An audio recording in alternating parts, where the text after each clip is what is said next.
ግሬስ የጸሎት አርበኛ ነበረች። ትጾማለች፣ ትዘምራለች፣ በቤተክርስቲያንም በታማኝነት ታገለግላለች። ሁሉም ሰው በመንፈሳዊ ቅናቷ ያደንቃት ነበር።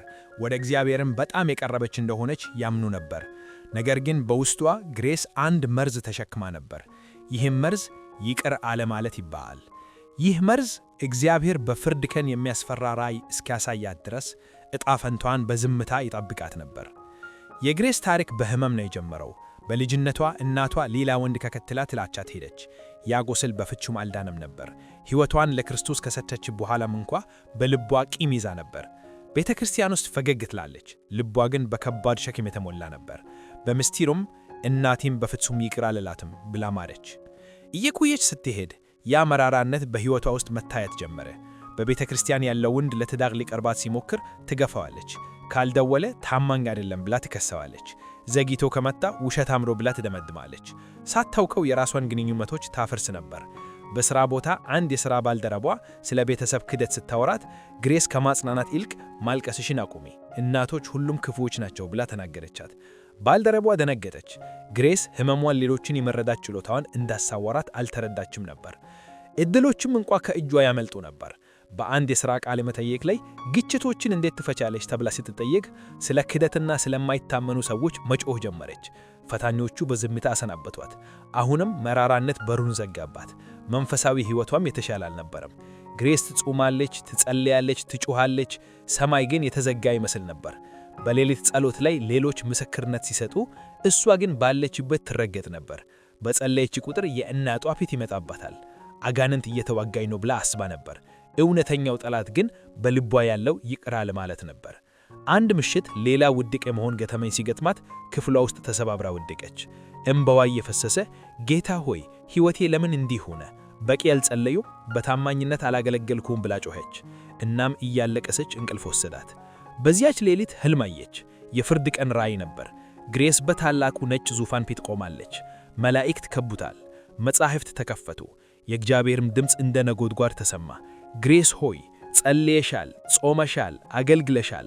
ነገር ግን ይቅር ለማለት ፈቃደኛ ስላልነበርሽ ጸሎትሽ ተከልክሏል አላት። በዓይኖቿ ፊት ራእዮች ታዩ።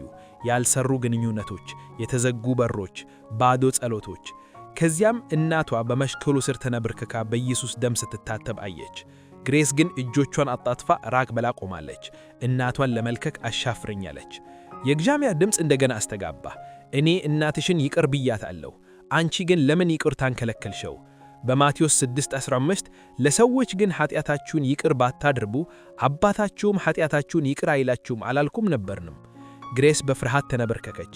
ጌታ ሆይ አላወቅኩም ነበር፣ ይቅር አለማለቴ እየገደለኝ እንደሆነ አላወቅኩም ነበር፣ እባክህ ሌላ ዕድል ስጠኝ ብላ ስትጠይቅ ድንገት ከሕልሟ ነቃች።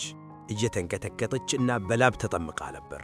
ለዓመታት ለመጀመሪያ ጊዜ ነገሮች ግልጽ ሆኑላት። መራራነት በሚባል እስር ቤት ውስጥ እየኖረች ነበር። አልጋዋ አጠገብ ተንበርክካ በእንባ ጸለየች።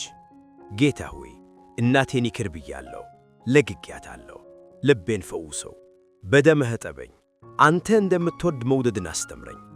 በዚያው ቅጽበት ከደረቷ ላይ ከባድ ሸክም ተነሳ። ለዓመታት ተሰምቷት የማያውቅ ሰላም ተሰማት። ነገር ግን ግሬስ በዚያ አላቆመችም። በየቀኑ መንፈስ ቅዱስ ሆይ ዛሬ ይቅር እንድርዳኝ ብላ ትጸልይ ነበር።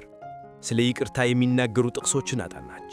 ኤፌሶን 4:32፣ ቆላስይስ 3:13። ቁጣ ሲመጣባት ኃይልን በሚሰጠኝ በክርስቶስ ሁሉን እችላለሁ ብላ ትናገራለች። እንዲያውም የእናቷን ስም በወረቀት ላይ ጽፋ እናቴ ሆይ እባረክሻለሁ፣ ይቅር ብዬሻለሁ ብላ አወጀች። በመጨረሻም ከሳምንታት ጸሎት በኋላ ስልኳን አንስታ የእናቷን ቁጥር ደወለች። ስልኩ ሲጠራ ልቧ ይመታ ነበር። ማማ ግሬስ ነኝ፣ ይቅር እንዳልኩሽና እንደምወድሽ እንድታውቂ ፈልጌ ነው አለች። ዝምታ ሰፈነ። ከዚያም የልቅሶ ድምፅ ተሰማ። የእናቷ ድምፅ ወጣ። ልጄ ለዘላለም የጠላሽኝ መስሎኝ ነበር፣ ይቅር እንድትይኝ በየቀኑ ጸልይ ነበር። ያ የስልክ ጥሪ ለብዙ አስርተ ዓመታት የቆየውን ሰንሰል ሰበረው። በኋላም ፊት ለፊት ሲገናኙ እናትና ልጅ ተቃቅፈው አለቀሱ። ሁለቱም በመጨረሻ ነፃ ወጡ። ከዚያ ቀን ጀምሮ የግሬስ ሕይወት መለወጥ ጀመረ። በጥቂት ወራት ውስጥ ቋሚ ሥራ አገኘች። ጤንነቷ ተሻሻለ። ደስታ የሞላው ፊቷ ተመለሰ። ቤተ ክርስቲያን ውስጥ እንዲህ ብላ መሰከረች፣ ወንድሞቼ ሆይ ይቅር አለማለት እስር ቤት ነው። እናቴን ይቅር ባልኩበት ቀን ሰማይም እኔን ይቅር አለኝ። ቂምን አትያዙ፣ ያጠፋችኋል። ይቅር በሉ፣ ነፃም ትወጣላችሁ። ይቅር አለ ማለት በዝምታ የሚገድል መርዝ ነው። ግንኙነቶችን ይበክላል፣ በረከቶችን ይዘጋል፣ ጸሎትንም ያደርጋል። ይቅርታ ግን ነፃነትን ያመጣል።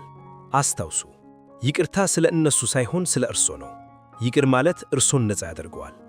የእግዚአብሔር ቃል በኤፌሶን 4:32 ላይ እርስ በርሳችሁም ቸሮችና ርኅሩኆች ሁኑ፣ እግዚአብሔርም ደግሞ በክርስቶስ ይቅር እንዳላችሁ ይቅር ተባባሉ ይላል።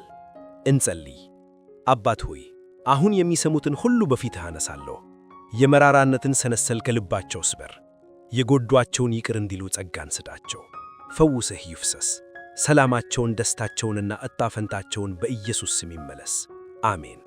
ይህ ታሪክ ልባችሁን ከነካ በኮሜንት ላይ ጌታ ሆይ ይቅር እንድልና ነፃ እንድሆን ጸጋን ስደኝ ብለው ይጻፉ። ቪዲዮውን ላይክ ማድረግ፣ ለተጨማሪ ታሪኮች ሰብስክራይብ ማድረግና ይህንን መልእክት ለይቅርታ የሚያስፈልገው ሰው ሼር ማድረጉን እንዳይረሱ። ዛሬ ይህንን ይዘው ይሂዱ። ይቅርታ ነፃነት ነው። ይቅር አለ ማለት እስር ቤት ነው።